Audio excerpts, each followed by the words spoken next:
Ayo dicek. Dalam diri kita ini sudah ada kualitas ikhlas atau belum?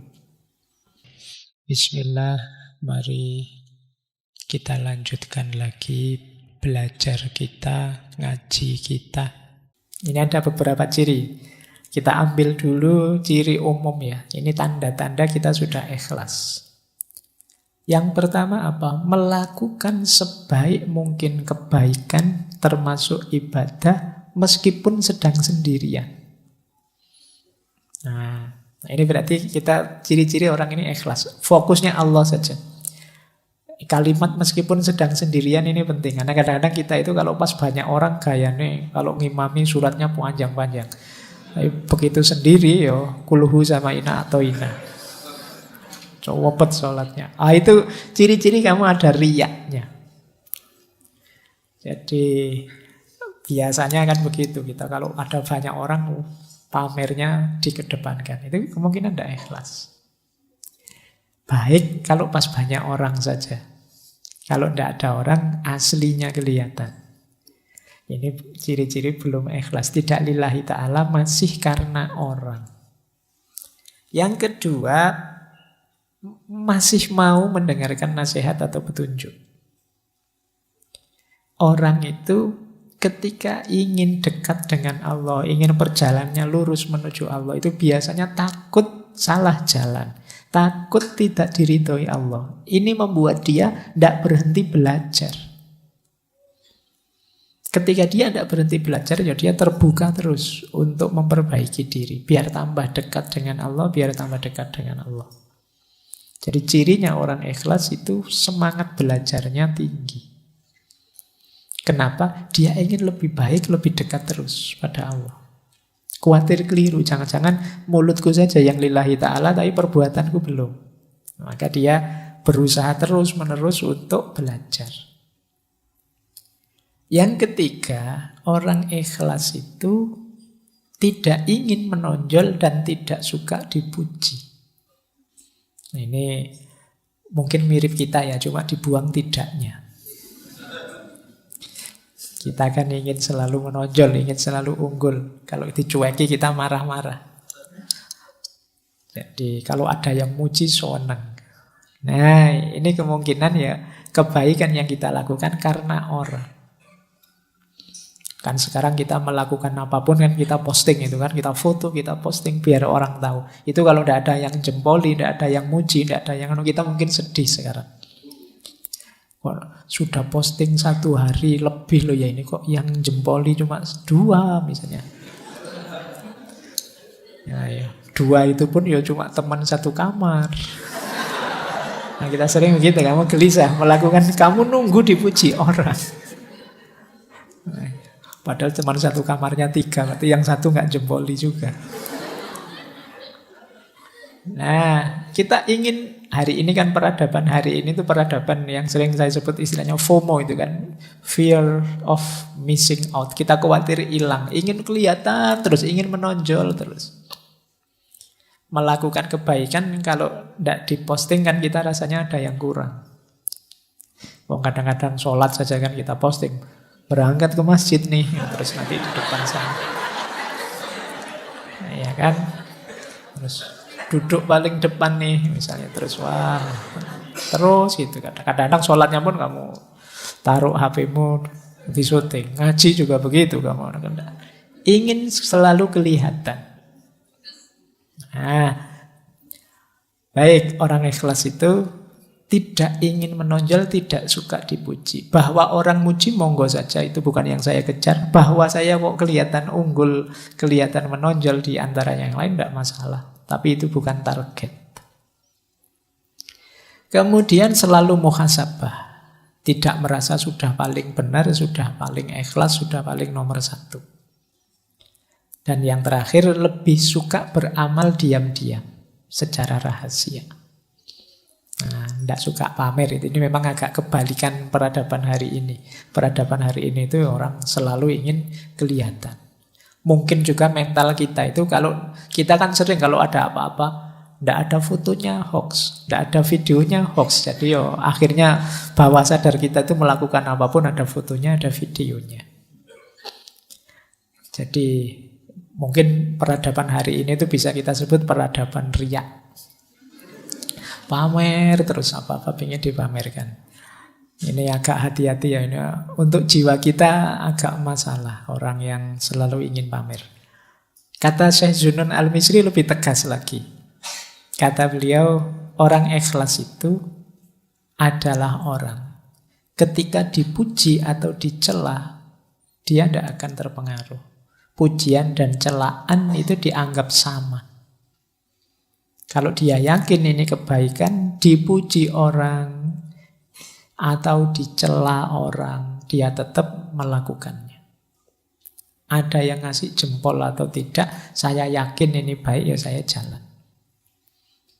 Ini orang ikhlas. Yang kedua, lupa kalau sudah melakukan kebaikan. Ini berarti orangnya ikhlas.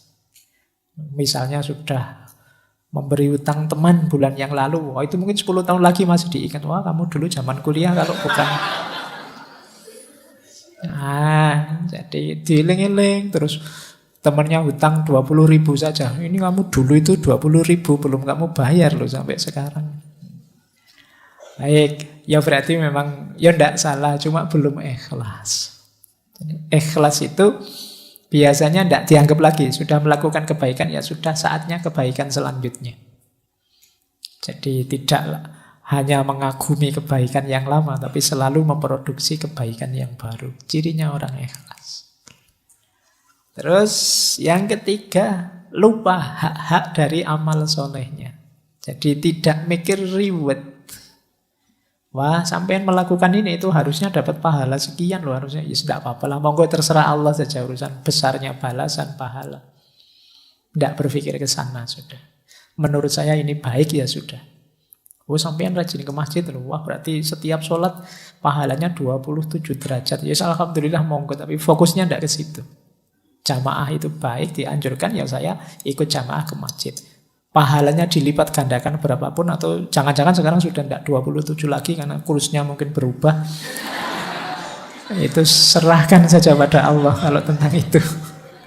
Jangan-jangan kamu protes, zaman dulu 27 sekarang masih 27 juga ya harusnya.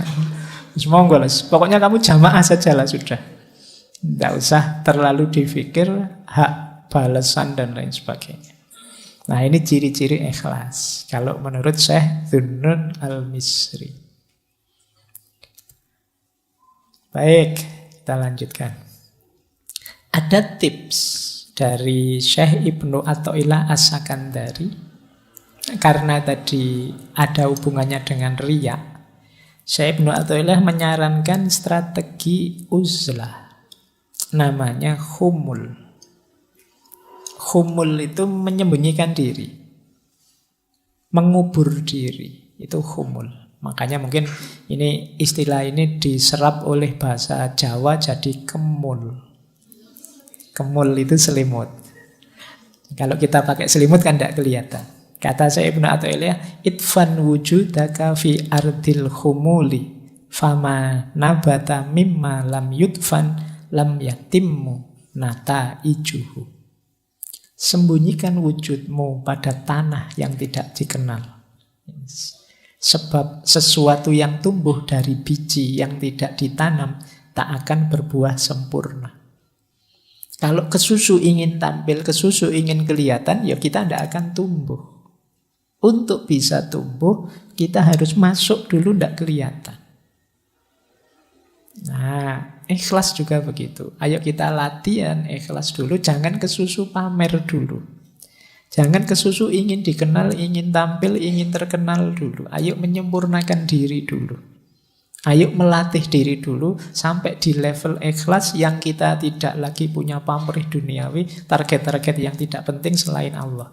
Kalau sudah mampu ikhlas, saatnya kita kelihatan. Pasti akan kelihatan. Maka strateginya menurut saya Ibnu Athaillah khumul. Jangan kesusu pamer, fokus saja pada perbaikan diri sampai ke level ikhlas. Jadi strategi pertama ini. Strategi kedua, di sini kita baru ketemu mahabbah. Untuk bisa ikhlas, Hubungan kita dengan Allah, ayo kita tingkatkan ke level mahabbah.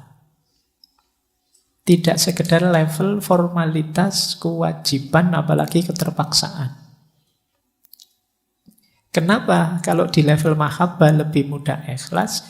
Karena dalam hubungan cinta, orang itu yang jadi fokus, yang jadi perhatian, yang jadi target keinginan itu hanya yang dicintai.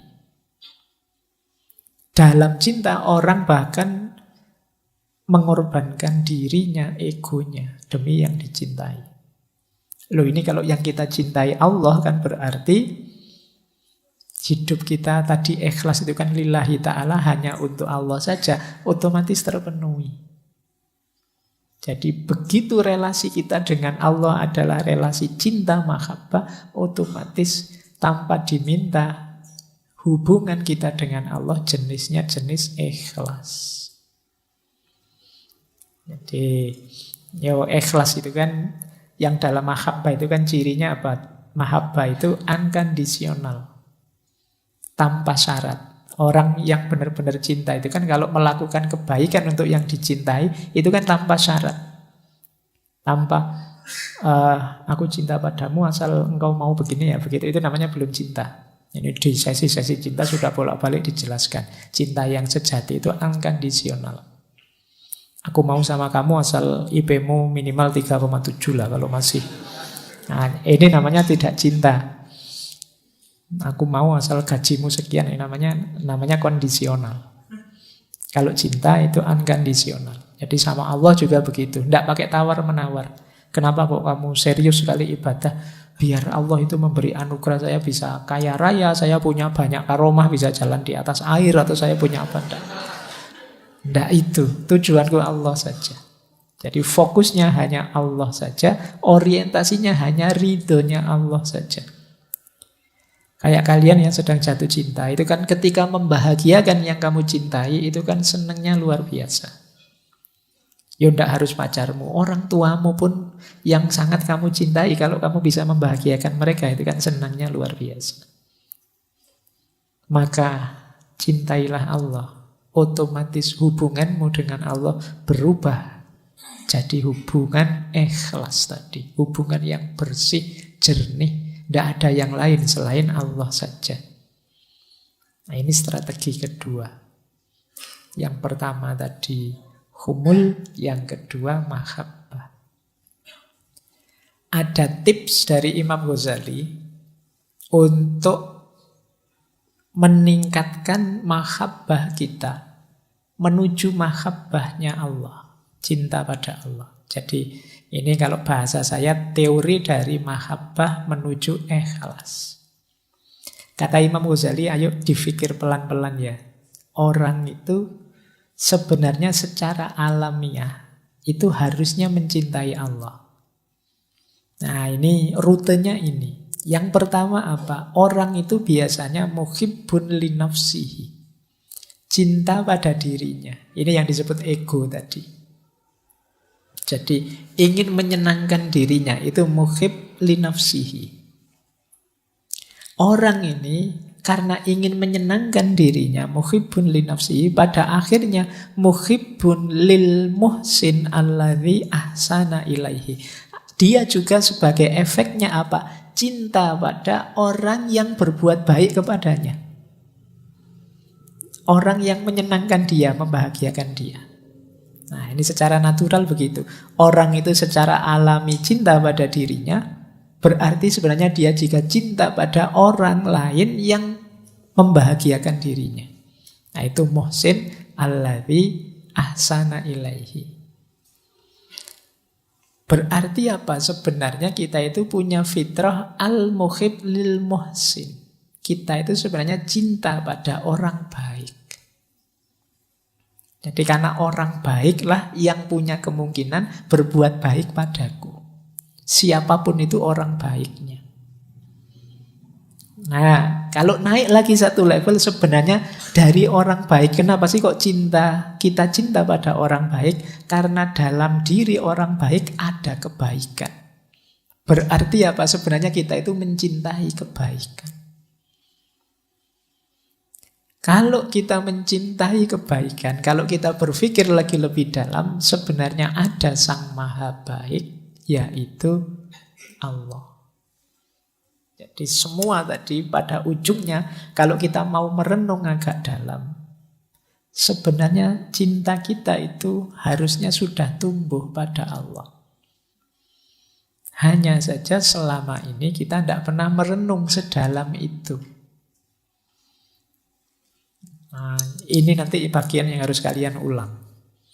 Dengarkan lagi ya, bahwa manusia itu pertama-tama dia pasti ingin membahagiakan dirinya, cinta pada dirinya.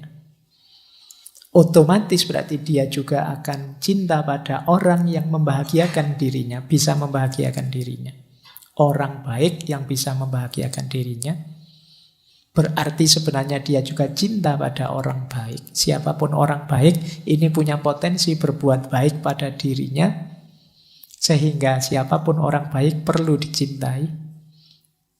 Orang baik itu disebut orang baik sebenarnya karena ada kebaikan dalam dirinya. Berarti yang kita cintai sebenarnya adalah kebaikannya. Kalau kita cinta pada kebaikan, jangan lupa ada Sang Maha Baik, yaitu Allah. Jadi puncaknya cinta itu harusnya Allah. Kita mencintai apapun dengan alasan apapun itu kalau ditarik ujungnya pasti Allah. Anda, Bapak, saya tidak cinta kebaikan, yang saya cintai kecantikan, keindahan. Loh, emangnya yang maha cantik, maha indah siapa? Kalau bukan Allah. Tidak, Bapak, saya cinta kegagahan. Kalau cuma indah, cantik, saya tidak terlalu tertarik. Saya suka yang maco-maco, yang tidak terlalu. Iya, yang maha gagah siapa lagi kalau bukan Allah?